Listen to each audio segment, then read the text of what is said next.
আমার প্রিয় দেশবাসী, নমস্কার। বর্ষার এই মরশুমে প্রাকৃতিক নানা বিপর্যয় দেশের পরীক্ষা নিচ্ছে। গত কয়েক সপ্তাহে আমরা বন্যা এবং ভূমিধসের সংকট প্রত্যক্ষ করেছি। কোথাও ঘরবাড়ি নিশ্চিহ্ন হয়েছে, কোথাও ডুবে গিয়েছে চাষের ক্ষেত, হারিয়ে গিয়েছে পরিবারের পর পরিবার। জলের প্রবল তোড়ে ভেসে গিয়েছে সেতু, রাস্তা ধ্বংস হয়েছে, মানুষের জীবন বাঁধা পড়েছে সংকটে। এইসব ঘটনা ব্যথিত করেছে প্রত্যেক ভারতীয়কে। যেসব পরিবার নিজেদের প্রিয়জনদের হারিয়েছেন, তাদের যন্ত্রণা আমাদের প্রত্যেকের যন্ত্রণা।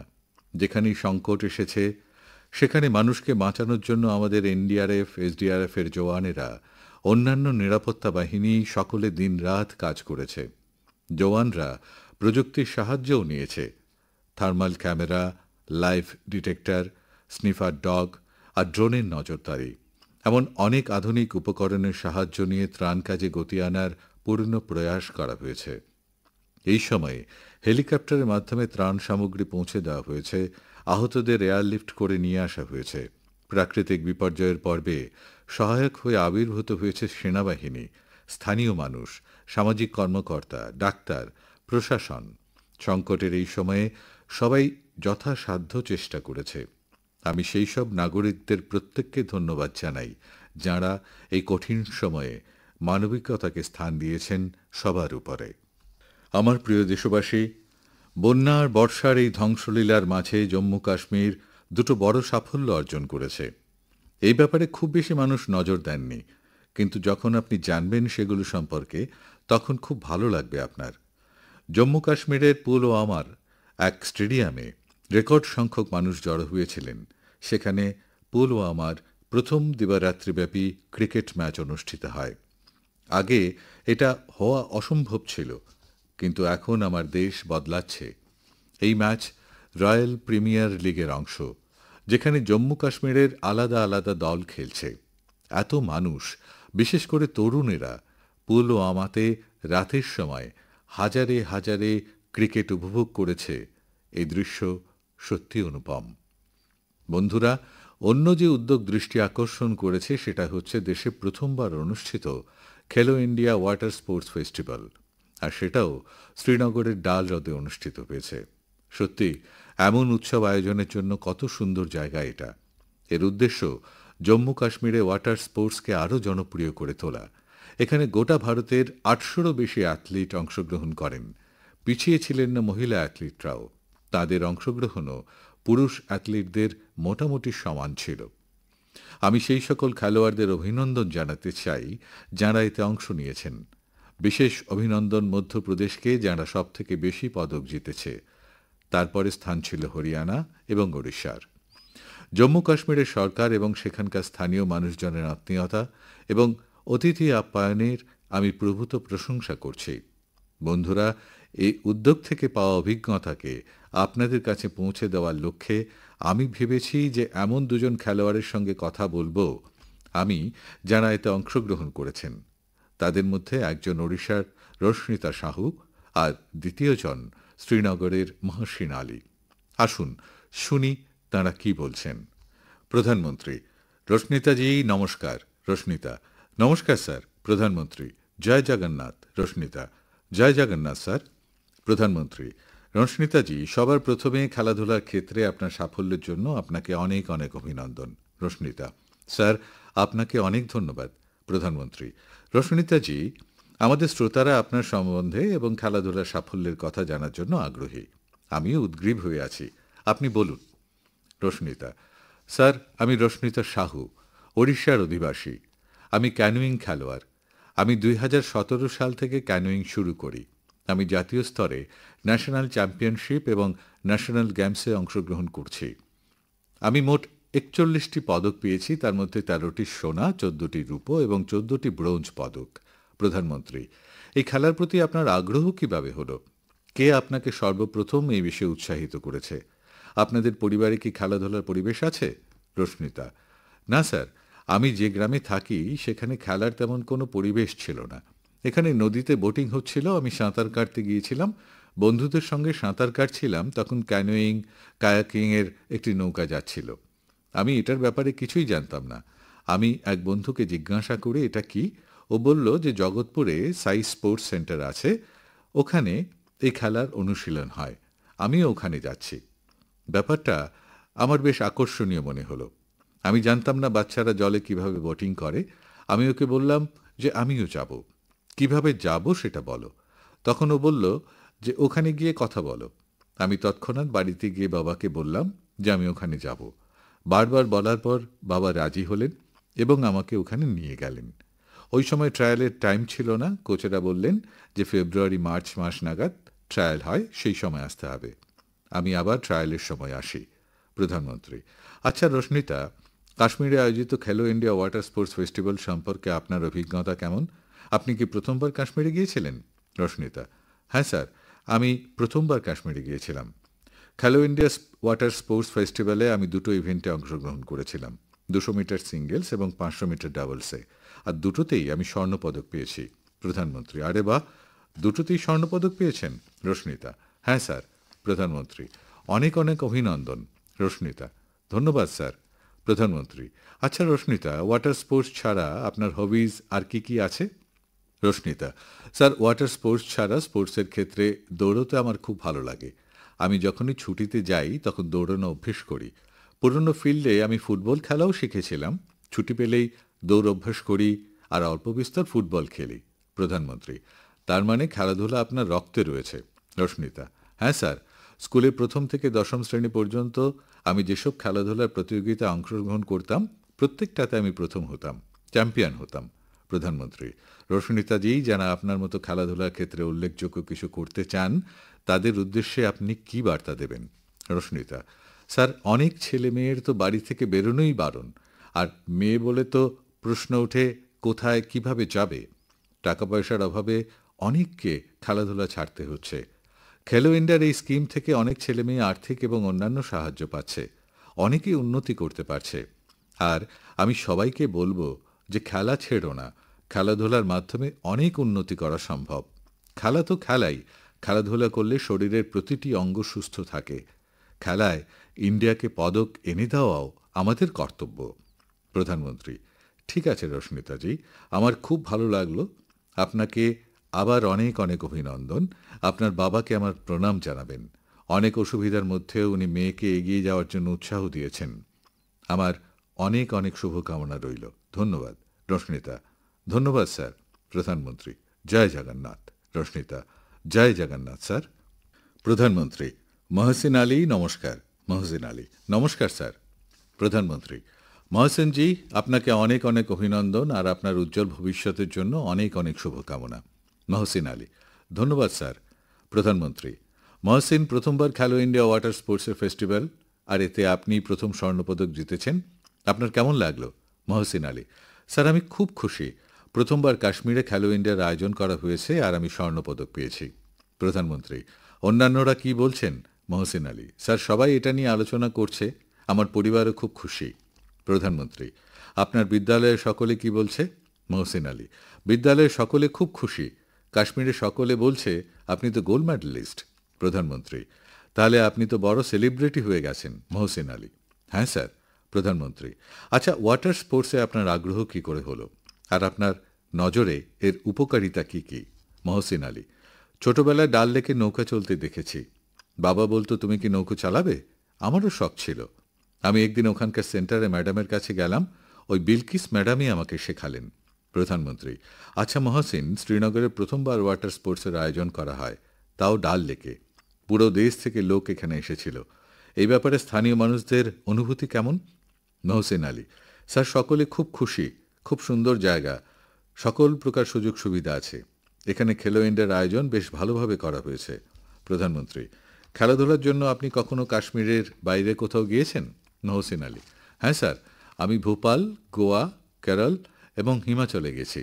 প্রধানমন্ত্রী: আচ্ছা, তাহলে তো আপনি পুরো ভারত দেখে নিয়েছেন। মহসিন আলী: হ্যাঁ স্যার। প্রধানমন্ত্রী: আচ্ছা, এখানে তো অনেক খেলোয়াড় এসেছিল। মহসিন আলী: হ্যাঁ স্যার। প্রধানমন্ত্রী: তাহলে নতুন কোনো বন্ধু হয়েছে না হয়নি? মহসিন আলী: স্যার, অনেক বন্ধু হয়েছে। সবাই একসাথে ডাল লেক, লালচক এবং অন্যান্য জায়গা ঘুরেছি, পহেলগাঁও গিয়েছিলাম। প্রধানমন্ত্রী: আমার মনে হয় জম্মু কাশ্মীরে স্পোর্টস ট্যালেন্ট অভাবনীয়। মহসিন আলী: হ্যাঁ স্যার। প্রধানমন্ত্রী: আমাদের জম্মু কাশ্মীরের যুবকদের মধ্যে দেশের মুখ উজ্জ্বল করার ক্ষমতা আছে, আর সেটা তারা করে দেখিয়েছে। মহসিন আলী: স্যার, আমার স্বপ্ন অলিম্পিকের পদক জেতা। প্রধানমন্ত্রী: বাহ, সাবাস। মহসিন আলী: এটাই আমার স্বপ্ন স্যার। প্রধানমন্ত্রী: দেখুন, আপনার কথা শুনে আমি শিহরিত হয়ে উঠছি। মহসিন আলী: অলিম্পিকে পদক জেতা আমার স্বপ্ন, দেশের জাতীয় সঙ্গীত বাজবে, এটাই আমার স্বপ্ন। প্রধানমন্ত্রী: আমাদের দেশের এক শ্রমজীবী পরিবারের ছেলে এত বড় স্বপ্ন দেখছে, তার অর্থ আমাদের দেশ অনেক উন্নতি করবে। মহসিন আলী: স্যার, অনেক উন্নতি হবে। আমরা ভারত সরকারের কাছে কৃতজ্ঞ, যারা এখানে প্রথমবার খেলো ইন্ডিয়া আয়োজন করেছেন। প্রধানমন্ত্রী: সেই কারণেই তো স্কুলে আপনার জয় জয়কার হচ্ছে। মহসিন আলী: হ্যাঁ স্যার। প্রধানমন্ত্রী: মহসিন, আপনার সঙ্গে কথা বলে আমার খুব ভালো লাগলো। আমার পক্ষ থেকে আপনার বাবাকে বিশেষ করে ধন্যবাদ জানাবেন, কেননা নিজের শ্রমিক জীবন যাপন করেও উনি আপনার জীবনে উন্নতির জন্য চেষ্টা চালিয়েছেন। আর আপনার বাবার কথা অনুযায়ী কোনো রকম স্বাচ্ছন্দ্য ছাড়াই 10 বছর যাবৎ যে অনুশীলন চালিয়েছেন, সেটা যে কোনো খেলোয়াড়ের জন্য প্রেরণাদায়ক। আপনার কোচকেও আমি অভিনন্দন জানাচ্ছি, যিনি আপনার জন্য এত পরিশ্রম করেছেন। আমার পক্ষ থেকে অনেক অনেক অভিনন্দন, অনেক অনেক শুভকামনা। মহসিন আলী: ধন্যবাদ স্যার। নমস্কার স্যার। জয় হিন্দ। বন্ধুরা, এক ভারত শ্রেষ্ঠ ভারতের ভাবনা দেশের একতা, দেশের বিকাশের জন্য অত্যন্ত প্রয়োজনীয়, এবং নিশ্চিতভাবেই ক্রীড়া এতে একটা বড় ভূমিকা পালন করে। আর তাই তো আমি বলি যে খেলে সে বিকশিত হয়। আমাদের দেশও যত টুর্নামেন্ট খেলবে তত বিকশিত হবে। আপনারা দুজন ক্রীড়াবিদকে এবং আপনাদের বন্ধুদের আমার অনেক অনেক শুভেচ্ছা। আমার প্রিয় দেশবাসী, আপনারা ইউপিএসসির নাম তো নিশ্চয়ই শুনেছেন। এই সংস্থাটি দেশের সবচেয়ে কঠিন পরীক্ষাগুলির মধ্যে অন্যতম সিভিল সার্ভিসেস এক্সামও নিয়ে থাকে। আমরা সবাই সিভিল সার্ভিসের টপারদের প্রেরণাদায়ক কথা অনেকবার শুনেছি। এই নব্য যুবারা প্রতিকূল পরিস্থিতিতে পড়াশোনা করে নিজেদের পরিশ্রমের জোরে এই সার্ভিসে স্থান পায়। কিন্তু বন্ধুরা, ইউপিএসসির পরীক্ষার আরও একটি সত্য রয়েছে। তা হল, হাজার হাজার এমন পরীক্ষার্থীও আছেন যারা অত্যন্ত যোগ্যতা সম্পন্ন, তাদের পরিশ্রমও কারোর থেকে কম নয়, কিন্তু সামান্য ব্যবধানের জন্য তারা চূড়ান্ত তালিকা পর্যন্ত পৌঁছতে পারেন না। এই পরীক্ষার্থীদের অন্য পরীক্ষার জন্য আবার নতুনভাবে প্রস্তুতি নিতে হয়।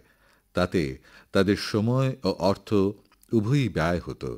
তাই এখন এমন প্রতিশ্রুতিবান পরীক্ষার্থীদের জন্য একটি ডিজিটাল প্ল্যাটফর্ম তৈরি করা হয়েছে, যার নাম প্রতিভা সেতু। প্রতিভা সেতুতে সেই প্রতিশ্রুতিবান পরীক্ষার্থীদের ডেটা রাখা হয়েছে, যারা ইউপিএসসির আলাদা আলাদা পরীক্ষায় সকল ধাপগুলো উত্তীর্ণ হয়েছেন, কিন্তু চূড়ান্ত মেরিট লিস্টে তাদের নাম আসতে পারেনি। এই পোর্টালে 10,000-এরও অধিক এমন প্রতিশ্রুতি সম্পন্ন যুবাদের ডেটা ব্যাংক রয়েছে। কেউ সিভিল সার্ভিসেসের প্রস্তুতি নিচ্ছিলেন, কেউ ইঞ্জিনিয়ারিং সার্ভিসেস যেতে চেয়েছিলেন, কেউ মেডিকেল সার্ভিসেসের প্রতিটি ধাপ পার করেছেন, কিন্তু ফাইনালে তার সিলেকশন হয়নি। এমন সব প্রতিশ্রুতিবানদের বিষয়ে তথ্য এখন প্রতিভা সেতু পোর্টালে উপলব্ধ করা হচ্ছে। এই পোর্টাল থেকে প্রাইভেট কোম্পানিগুলি এই প্রতিশ্রুতিবান স্টুডেন্টদের সম্পর্কে জেনে তাদের নিজেদের কোম্পানিতে নিয়োগ করতে পারে। বন্ধুরা, এই প্রয়াসের ফলও আসতে শুরু করেছে। শত শত পরীক্ষার্থী এই পোর্টালের সাহায্যে দ্রুত চাকরি পেয়েছেন, আর সেই যুবা যিনি সামান্য কোনো ব্যবধানের কারণে থেমে গিয়েছিলেন, এখন নতুন আত্মবিশ্বাসের সঙ্গে অগ্রসর হচ্ছেন। আমার প্রিয় দেশবাসী, আজ ভারতের প্রতি গোটা দুনিয়ার মনোযোগ রয়েছে। ভারতের মধ্যে লুক্কায়িত সম্ভাবনাগুলির দিকে সারা বিশ্ব দৃষ্টি দিয়েছে। এই প্রসঙ্গেই একটা আনন্দদায়ক অভিজ্ঞতা আমি আপনাদের সঙ্গে ভাগ করে নিতে চাই। আপনারা তো জানেন, আজকাল পডকাস্টের খুব ফ্যাশন হয়েছে। নানা বিষয়ের সঙ্গে যুক্ত পডকাস্ট বিভিন্ন ধরনের লোক দেখেন ও শোনেন। অতীতে আমিও কিছু পডকাস্টে অংশগ্রহণ করেছিলাম। এমনই এক পডকাস্ট হয়েছিল পৃথিবীর অত্যন্ত বিখ্যাত পডকাস্টার লেক্স ফ্রিডম্যানের সঙ্গে। এই পডকাস্টে অনেক কথা হয়েছিল এবং সারা বিশ্বের মানুষ তা শুনেছিলেন। পডকাস্টের সময় এমনি কথায় কথায় আমি একটা বিষয় উত্থাপন করেছিলাম। জার্মানির এক ক্রীড়াবিদ সেই পডকাস্ট শোনেন এবং আমি সেখানে যে কথা বলেছিলাম সে বিষয়ে তার মনোযোগ কেন্দ্রীভূত হয়।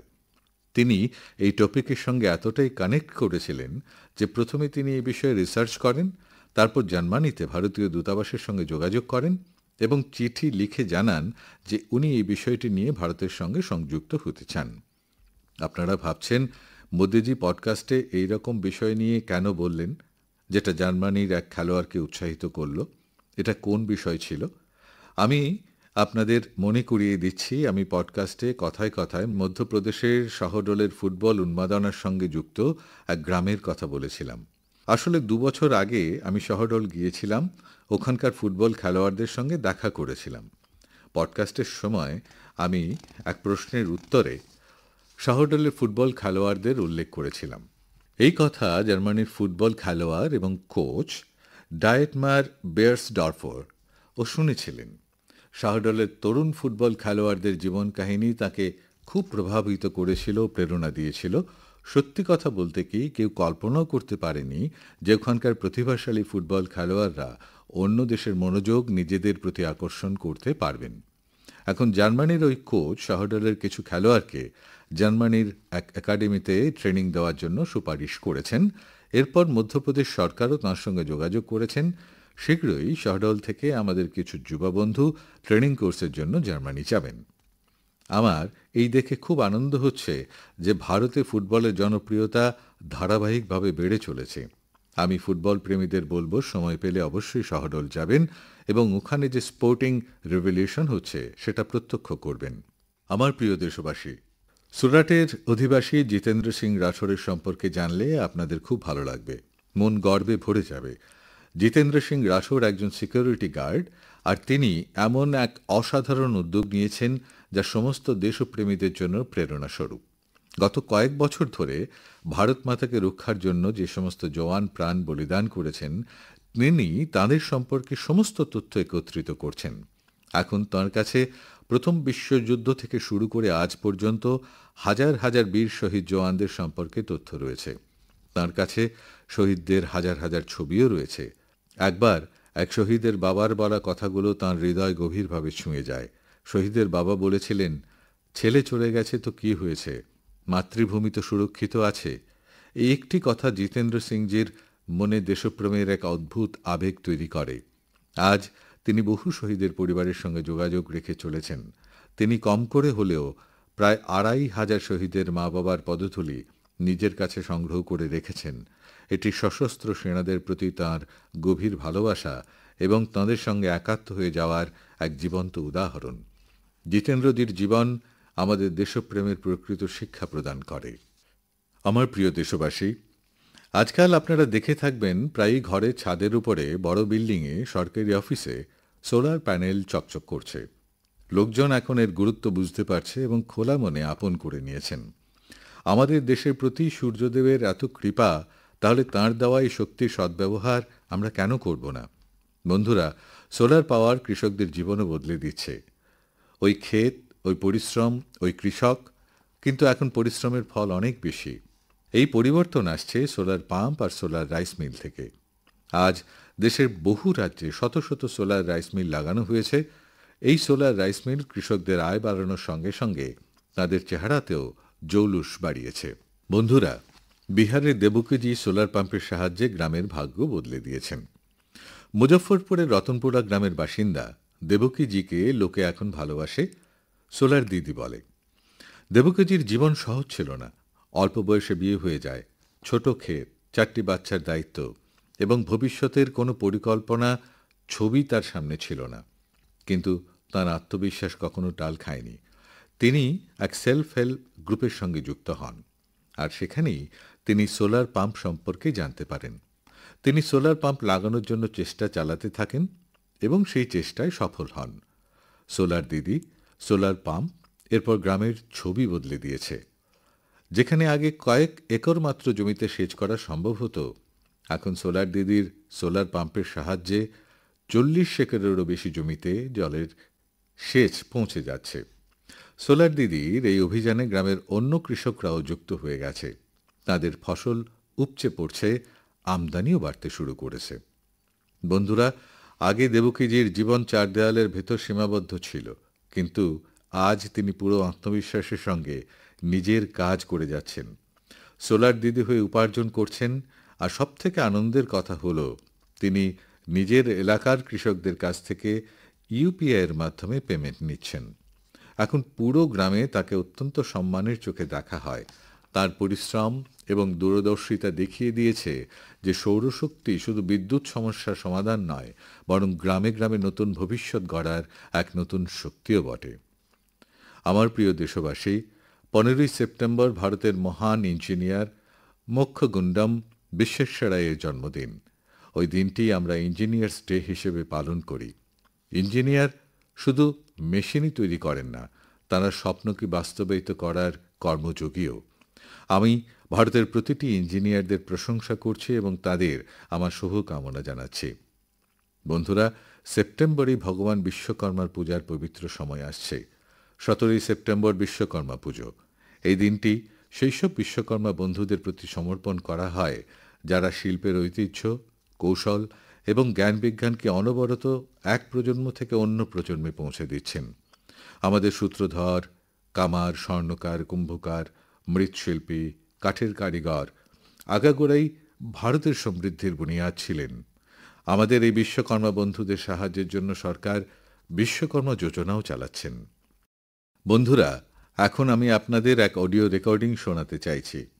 तो ये जो मानपत्र में आपने लिखा है, ये स्टेटों के बारे में मैंने जो कुछ किया या हैदराबाद के बारे में हमारी गवर्नमेंट ने जो कुछ किया, ठीक है किया, लेकिन आप जानते हैं कि हैदराबाद का किस्सा इस तरह से हमने किया, उसमें कितनी मुसीबत हुई। सब स्टेटों के साथ, सब प्रिंसेस के साथ हमने वायदा दिया था कि भाई कोई प्रिंस का, कोई राजा का हम अलग फैसला नहीं करेंगे, सबका एक हिसाब, जैसे सबका होता है ऐसा उनका भी होता है। लेकिन उनके लिए हमने वहां तक अलग समझौता किया।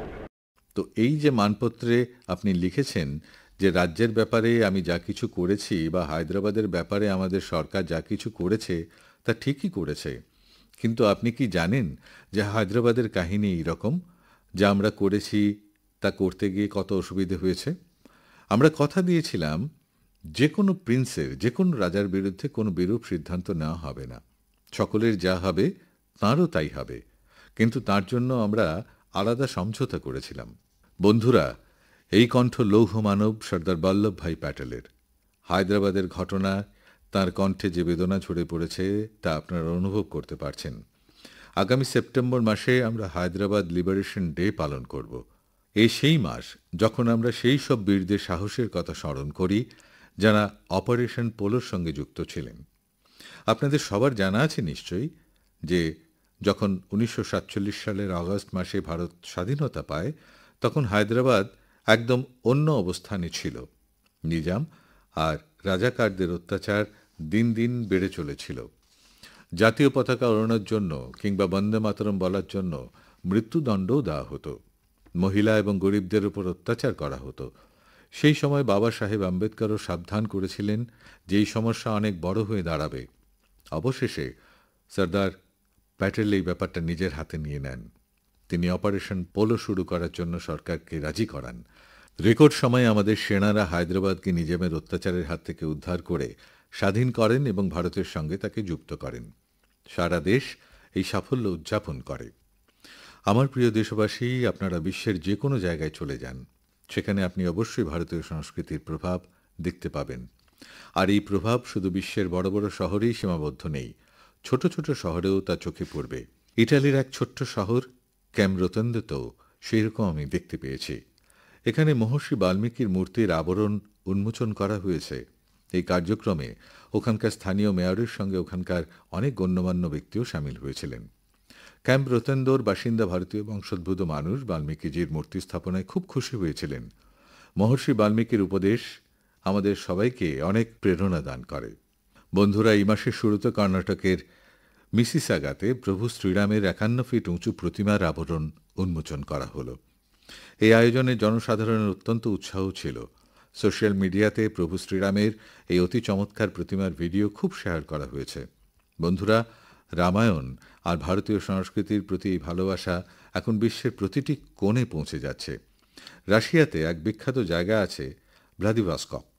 ওখানে এক স্থানকে এই হিসেবে জানান যে এখানে শীতের তাপমাত্রা -20 থেকে -30 ডিগ্রি সেলসিয়াস পর্যন্ত নেমে যায়। এই মাসে ভ্লাদিভস্তকে এক অনন্য প্রদর্শনী হয়েছে। এতে রুশ ছেলেমেয়েদের তৈরি রামায়ণের বিভিন্ন থিমের উপর আঁকা ছবি প্রদর্শন করা হয়। এখানে একটি প্রতিযোগিতার আয়োজন করা হয়। বিশ্বের আলাদা আলাদা অংশে ভারতীয় সংস্কৃতির প্রতি বেড়ে চলা সচেতনতা দেখে খুবই আনন্দ হয়। আমার প্রিয় দেশবাসী, মন কি বাতে এবার এই পর্যন্তই। এই সময়ে দেশ জুড়ে গণেশ উৎসবের সমারোহ চলছে। আগামী দিনে আরও অনেক উৎসবের রোশনাই আমরা দেখতে পাব। এইসব উৎসবে আপনাদের স্বাদেশিকতার কথা কখনোই ভোলা উচিত নয়। উপহার তাই হবে যা ভারতে তৈরি, পোশাক তাই পরবেন যা ভারতে বয়ন করা, সাজসজ্জা তাই হবে যা ভারতে প্রস্তুত দ্রব্য দিয়ে তৈরি, আলোকসজ্জা হবে ভারতে প্রস্তুত সামগ্রী দিয়ে। আরও এরকম অনেক কিছু। জীবনের প্রতিটি প্রয়োজনীয় জিনিস স্বদেশী হওয়া চাই। গর্বের সঙ্গে বলো এটি স্বদেশী, গর্বের সঙ্গে বলো এটি স্বদেশী, গর্বের সঙ্গে বলো এটি স্বদেশী। এই ভাবনা নিয়ে আমাদের এগিয়ে যেতে হবে। একটাই মন্ত্র, ভোকাল ফর লোকাল। একটাই রাস্তা, আত্মনির্ভর ভারত। একটাই লক্ষ্য, বিকশিত ভারত। বন্ধুরা, এই খুশির মধ্যেও আপনারা সবাই স্বচ্ছতার প্রতি জোর দিতে থাকবেন, কারণ যেখানে স্বচ্ছতা আছে সেখানে উৎসবের আনন্দ আরও বেড়ে যায়। বন্ধুরা, মন কি বাত নিয়ে এরকমভাবেই আমাকে বেশি বেশি করে আপনাদের বক্তব্য পাঠাতে থাকুন। আপনাদের প্রতিটি পরামর্শ এই কার্যক্রমের জন্য খুবই গুরুত্বপূর্ণ। আপনাদের ফিডব্যাক আমার কাছে অবশ্যই পৌঁছতে থাকুন। আগামী পর্বে আবার যখন আমরা মিলিত হব, তখন আরও নতুন বিষয় নিয়ে আলোচনা হবে। অনেক অনেক ধন্যবাদ। নমস্কার।